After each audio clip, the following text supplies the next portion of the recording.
But boy, oh boy, how things can change on a dime, right? Friends in Chicago over toward Detroit, Michigan, Fort Wayne, Indiana, and Milwaukee, Wisconsin. It's 20 million of us are in that level 2 out of 5 severe weather threat for today. We'll overlay radar, and what you'll see already, a cluster of showers and thunderstorms that we're tracking throughout parts of the upper Midwest. Friends and family up toward places like the western edge here of Minnesota, just east of Minneapolis, St. Paul, crossing the state line. What you'll notice into parts of Wisconsin right along I-94 are some heavier showers and thunderstorms.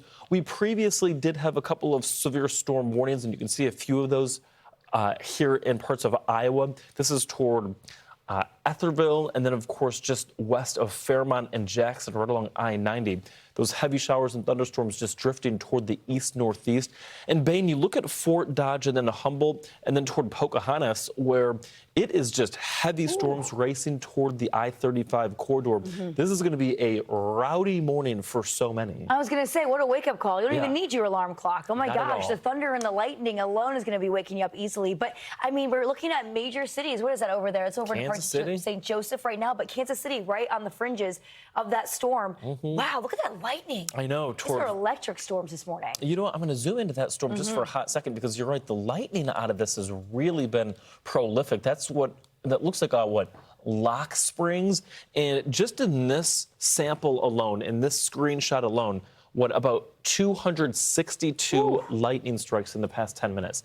That's a lot of lightning, to your point. And I just heard from Chris, he's our weather presentation back there. Yeah. He was saying 1,600 lightning strikes nationwide in the past 15 minutes. I mean, to say that it's a rowdy Sunday to get things going is an understatement. That is crazy. And Bain, looking at that threat as we head into the afternoon hours, there is going to be a tornadic twist with some of these storms as well. And that could move into places like Rockford, and then not to leave out Chicago, Illinois. Right. I mean, we have a little bit of that wind shear going on in the atmosphere. When we mean by that is the twisting of the winds with height. When we get those storms rotating, that's when you can see tornadoes. And, of course, the wind threat is also going to be up there. We're looking at a level 2 out of 4 when it comes to that, or excuse me, out of 5. Yeah, and we're talking winds upwards of 60 miles per hour. Again, that's going to be for Chicago, Illinois. I think in Chicago it comes in 2 bursts. What we'll see through this morning, I think we're relatively dry this morning, which is the good news. But watch what happens right around, say, midday.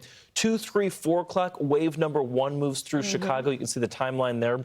And then that moves through. And then late this evening, around 10, 11 to midnight or so, I think we may see another little resurgence of storms in Chicago. So 1-2 punch. We have to watch out for these storms, too, because they do have a lot of moisture to work with. So these rain rates could be intense, and there's going to be training storms. Again, we're going to have 2 rounds of it in the same zone. So be careful when it comes to that flash flooding. That's, Chicago in the level 2 out of 4. Yeah, it's a level 2 out of 4 flash flood threat that we'll see. So, yeah, friends and family in Chicago, there's a lot going on there through this weekend. We'll, of course, keep our eyes on it every step of the way.